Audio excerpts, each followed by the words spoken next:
Bagaimana tips untuk membeli rumah yang safety dari pihak kedua atau agent? Oke, yang wajib diketahui oleh si calon pembeli, ya, atau melalui si agen tersebut. Pertama adalah Ketika saya sudah menjadi agent salah satu agensi dan menawarkan rumah dan itu sudah terdaftar di REB, kemudian kita terkena masalah hukum. Apakah REB itu bisa membantu kita dalam menyelesaikan masalah hukum?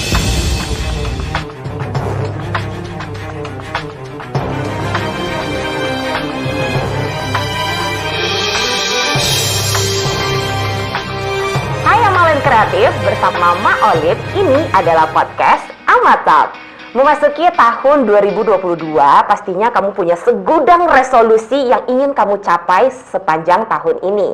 Dan salah satunya adalah memiliki rumah impian. Tapi jangan biarkan rumah itu menjadi sekedar impian karena ada beberapa syarat dan ketentuan dari badan hukum yang kamu nggak tahu. Dan di segmen hari ini, kita bakal kombur bareng seorang pakar yang sudah master di bidangnya. Halo, selamat pagi Pak Leo. halo Mbak Olive. Kalau panggilan sis ini Tos hari ini. ya. Jadi kalau kita milenial, tosnya itu sekarang harus kayak gitu Pak Leo. Panggilannya sis dong ya. Oh iya, Ya. boleh. Kalau biasanya sih dipanggil Ma Olive. Oh, Mbak Olive, mantap. Jadi sebelum kita memulai sharing-sharingnya kita, kayaknya ada baiknya kita lepas masker ya. Tapi sebelumnya Pak Leo udah vaksin ya? Oh, saya sudah 2 kali. Saya juga sudah 2. Jadi sekarang kita lepas masker aja boleh Pak Leo? Baik, siap. Oke, jadi biar ngomongnya itu lebih jelas dan lebih santai. Baik, perkenalkan saya Leo Mulyono. Saya dari International Property Medan.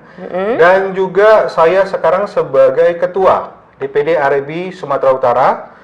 Nah, REB ini sebagai suatu asosiasi paguyuban di mana kami sebagai perkumpulan agen-agen, broker dan agensi yang ada di Sumatera Utara.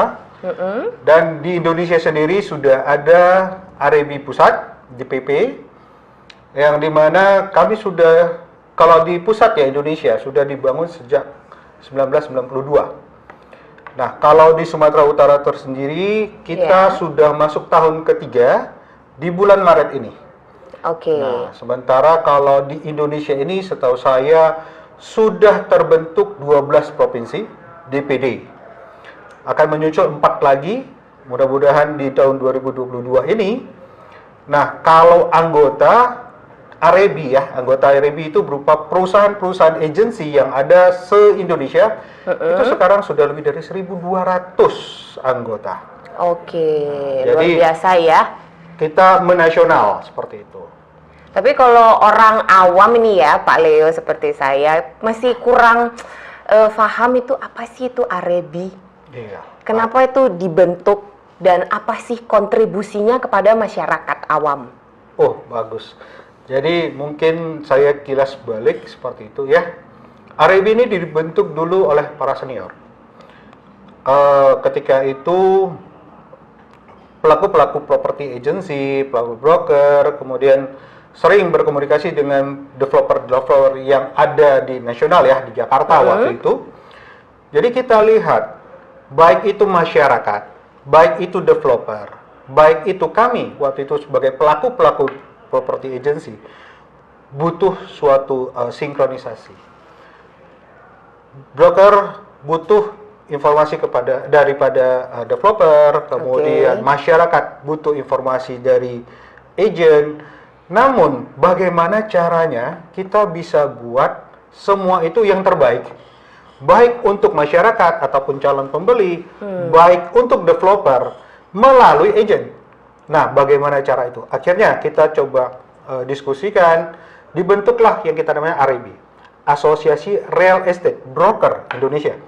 Di mana anggota daripada REB ini wajib dididik, dibimbing, dibina baik dari pengetahuan mental, baik itu kita bilang pengetahuan itu baik dia masalah hukum, kewajiban agent, ya toh, kemudian hak-haknya dia sebagai agent juga. Nah, poin-poin ini semua akan dirangkum dan diajarkan.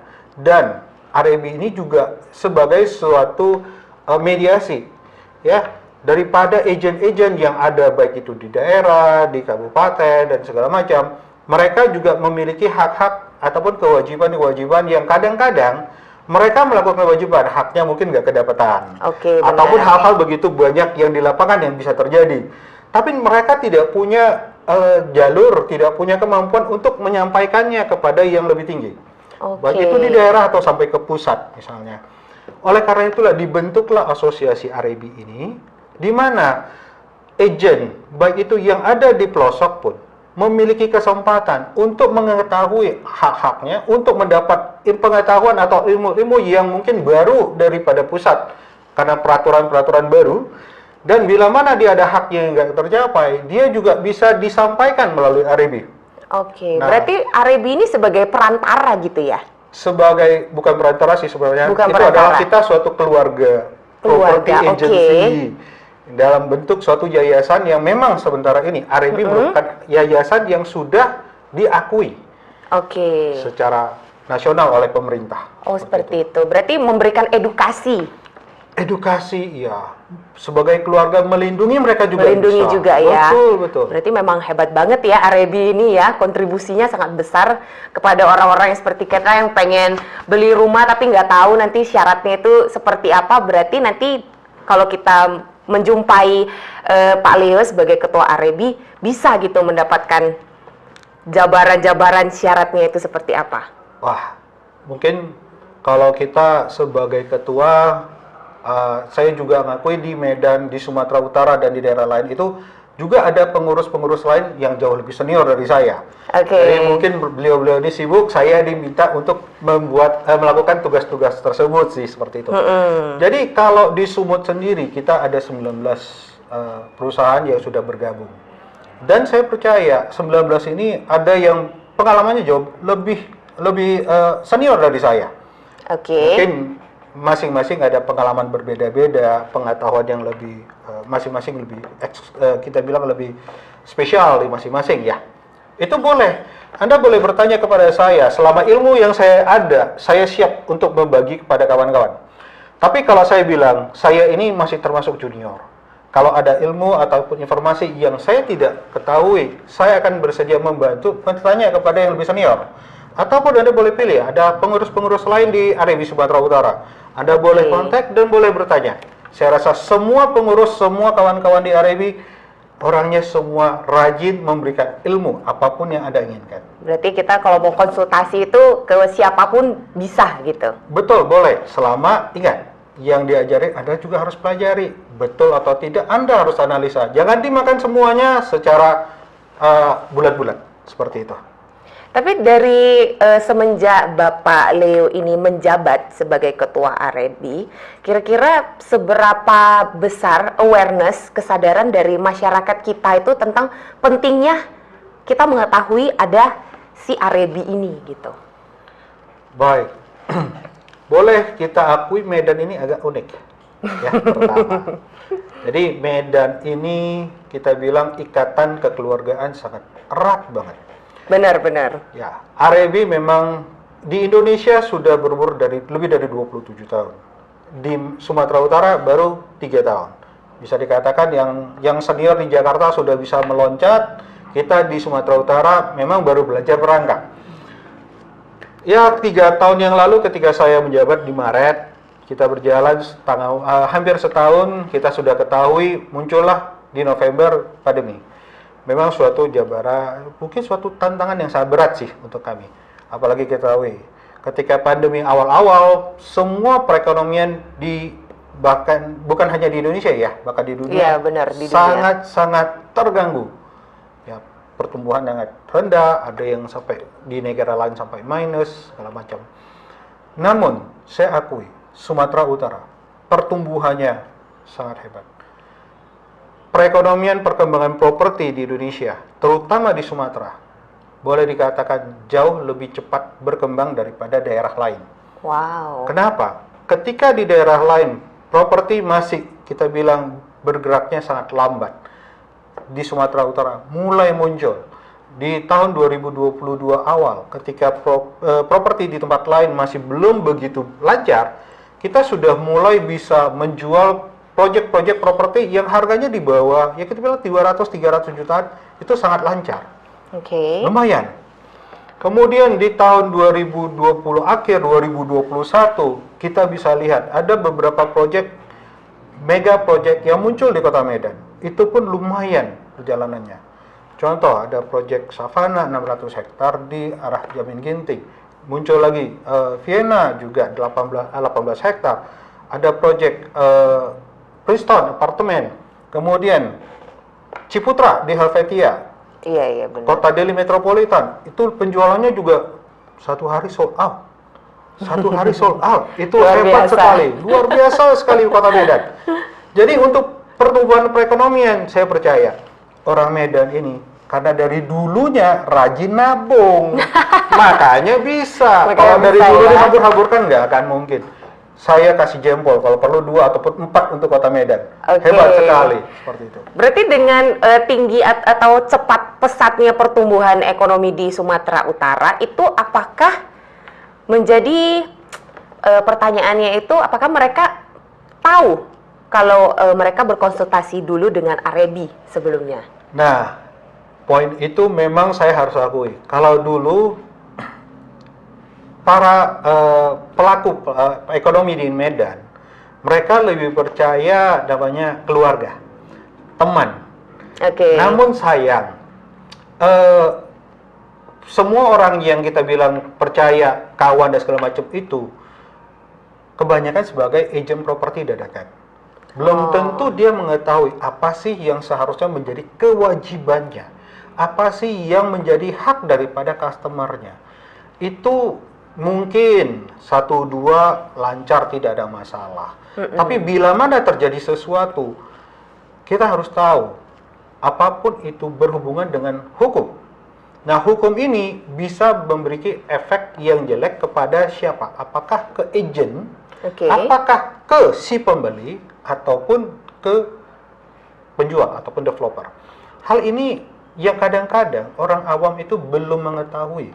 Apalagi kita boleh ketahui sekarang, dalam jangka waktu beberapa tahun terakhir ini, pemerintah banyak merubah peraturan-peraturan yang memang berguna untuk melindungi warga. Yang dimana warga ini bisa berupa si pembeli, bisa berupa developer.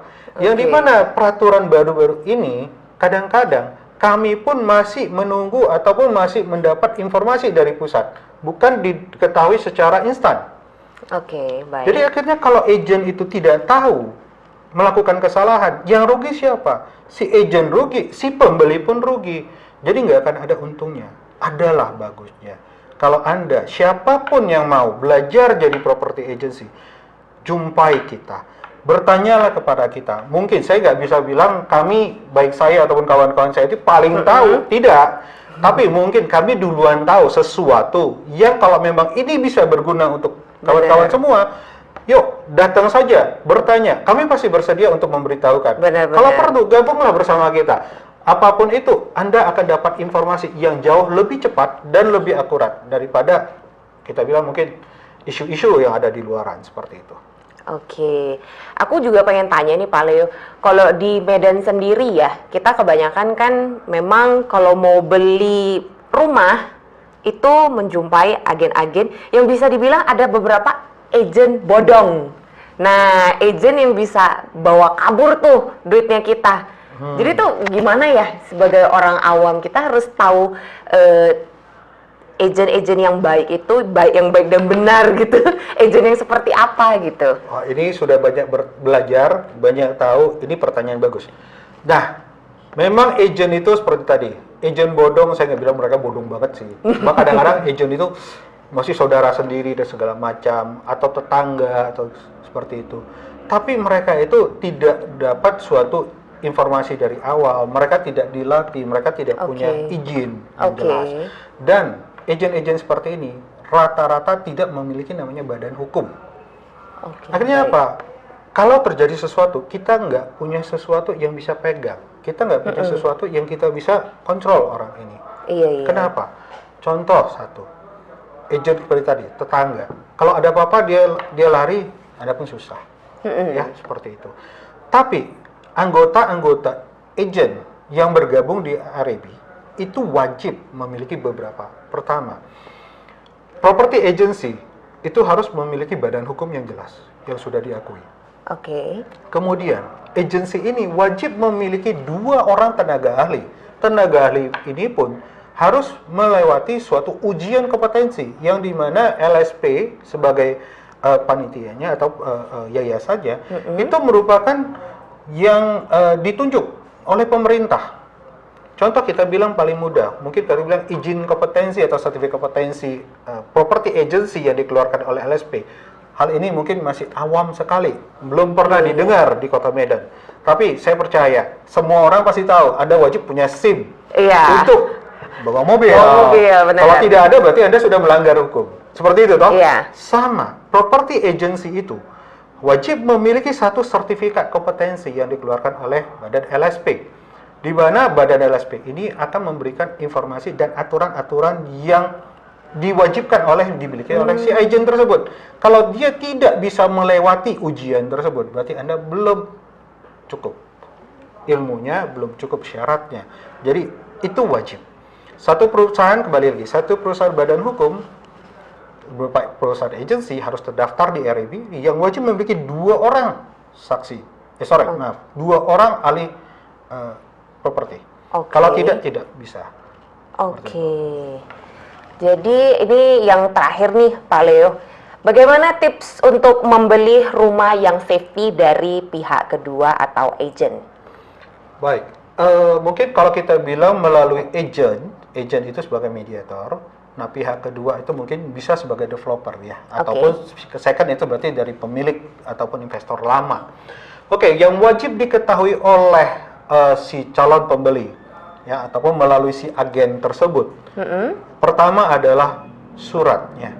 Suratnya itu sudah jelas atau tidak. Contoh, apakah dia masih berbentuk PPJB, pengikatan jual beli, ataukah sudah terbit sertifikat atas nama si pemilik lama. Kemudian yang wajib dipelajari lagi ataupun diketahui lagi baik si agent atau si pemilik calon pembeli adalah surat sertifikat itu apakah sudah atas nama si A yang menjual, apakah A tersebut juga atau dia masih kuasa, atau juga ada ahli waris yang lainnya. Jadi poin-poin ini harus dipelajari karena step-step untuk membeli dengan legalitas kepemilikan yang berbeda, itu stepnya semua sangat berbeda. Nah, hal inilah yang menjadi kewajiban si agent untuk pelajari. Itu pertama. Kedua, apakah rumah itu dengan kondisi seperti apa? Itu juga harus dipelajari. Dijual dengan kondisi ada furniture-nya, tanpa furniture, dan segala macam. Dan ketiga, apakah yang dijual itu harganya cocok atau tidak cocok? Cocok sesuai pasaran gitu ya? Betul. Harganya, jujur begini, agent itu mungkin ada beberapa ya. Ada yang kita bilang, ya yang penting bisa terjual harga murah pun tak apa-apa. Betul. Tapi ada kedua, kalau kita sebagai agent yang bagus, kita bisa coba mempelajari dan memberikan input kepada si calon pembeli ataupun calon penjual. Rumah Anda harganya bagaimana? Terlalu tinggikah atau terlalu rendah? Tapi mungkin tinggi kadang-kadang ada value-nya. Wah, rumah ini mau dijual kalau di pasaran sebelah 500, rumah saya mau jual 600. Kenapa? Furniture saya, finishing saya dan segala macam. Bila mana hal itu tidak banyak perlu dirubah, jadi akan memberikan benefit tertentu kepada si pembeli. Ya, hal itu juga termasuk ilmu yang harus dipelajari, dimiliki oleh si agent tersebut. Seperti itu. Berarti kalau untuk membeli rumah itu berarti sudah ada patokannya ya? Harga jualnya berapa? Ya, sebenarnya ada 2. Harga patokan bisa. Hanya mungkin di lapangan kadang-kadang kalau kita sudah suka sekali rumah itu harganya sedikit mahal, mungkin Anda juga mau dong. Seperti itu. Gitu ya. Nah, dari percakapan kita dari tadi, aku jadi tertarik.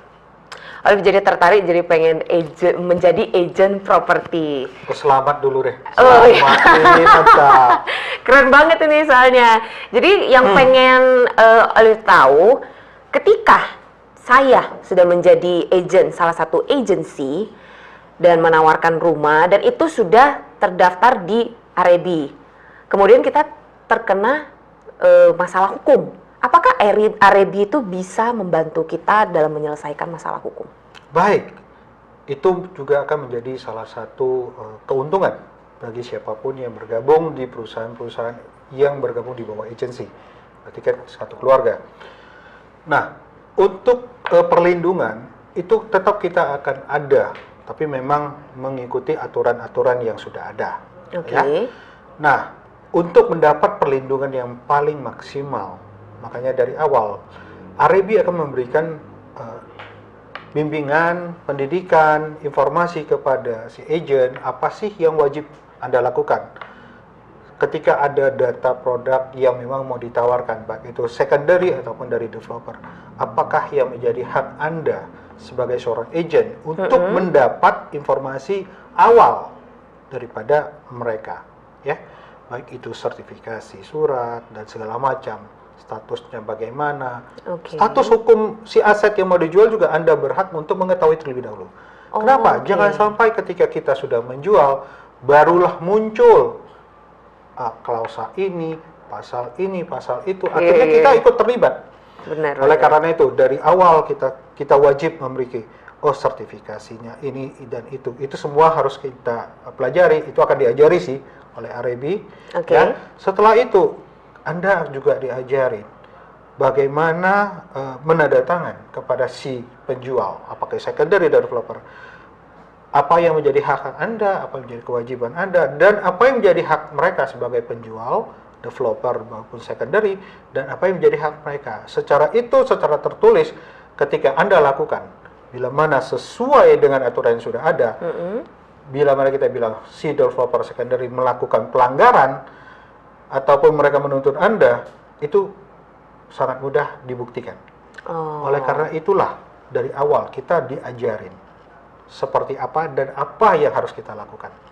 Nah, bila mana mereka ngeyel ataupun melakukan sesuatu tindakan yang melanggar dan Anda terlibat, bukti-bukti itu ada, percaya.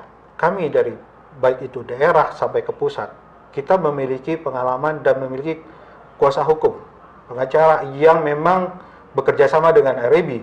Mereka dan kami siap membela Anda. Selama Anda tidak mengikuti aturannya ada. Seperti itu. Iya, pasti harus ikuti aturan dan pastinya ada ibaratnya keluarga yang siap membantu di belakang gitu ya. Betul, itulah keluarga besar Arebi jadinya toh. Benar. Oke, thank you banget Pak Leo atas waktunya sudah hadir di Amatalk. Jadi untuk terakhir, kita pengen Pak Leo itu sekedar sharing buat Sobat Amalen, kira-kira adakah yang mau disampaikan kepada Sobat Amalen? Baik, bukan yang terakhir sih, nanti masih banyak yang bisa ini ya kita sharing. Jadi dari kami, dari Arebi, memberitahukan kepada Sobat-Sobat Amalen, ya, Amal Kreatif ya, bahwa 2022 dan kita anggap 5 tahun terakhir nanti itu akan menjadi masa-masa pertumbuhan ekonomi yang sangat pesat, baik itu di Medan, Sumatera Utara, dan saya percaya Indonesia akan berkembang sangat pesat. Nah, kesempatan ini merupakan kesempatan yang sangat baik, kesempatan emas ya. Betul, di bidang properti. Semua bidang, tapi terutama properti akan menjadi sangat bagus. Kenapa? Ya, pengen jadi agent ini ya. Betul. Pertama, kalau kita mau jadi suatu akademik pelajaran, kita ikut universitas 4 tahun 5 tahun, Anda percaya aja, kalau Anda kepengen jadi agent yang sukses, Anda hanya butuh waktu belajar ilmu dasar-dasar. Kita bilang 3 bulan, lebih dari cukup. Selama ada dibimbing orang yang benar ya. Ikutlah agensi yang bagus, carilah proyek-proyek yang bagus, itu baik di Sumut dan ataupun secara nasional. 1 tahun saja akan sangat cukup waktu untuk Anda untuk menjadi nanti namanya sales kaya. Anda mau tahu? Berikutnya coba ikutin lagi, pasti akan ada tips-tips yang bagus dari Arebi ataupun dari Amalen. Tunggu saja. Luar biasa banget. Thank you Pak Leo untuk waktunya. Tos dulu, nih tos gaya milenial. Salam closing. Thank you untuk Sobat Amalen yang sudah stay tune terus di Amatalk. Nanti kita bakal kombur bareng lagi dengan narasumber yang lain yang pastinya lebih seru lagi, oke? Jangan lupa subscribe, like, dan komen di kolom komentar di bawah ini tentang pesan-pesan apa yang kamu dapat di Amatalk kali ini. Kita jumpa lagi di segmen Amatalk berikutnya. Bye! Thank you, Kalian.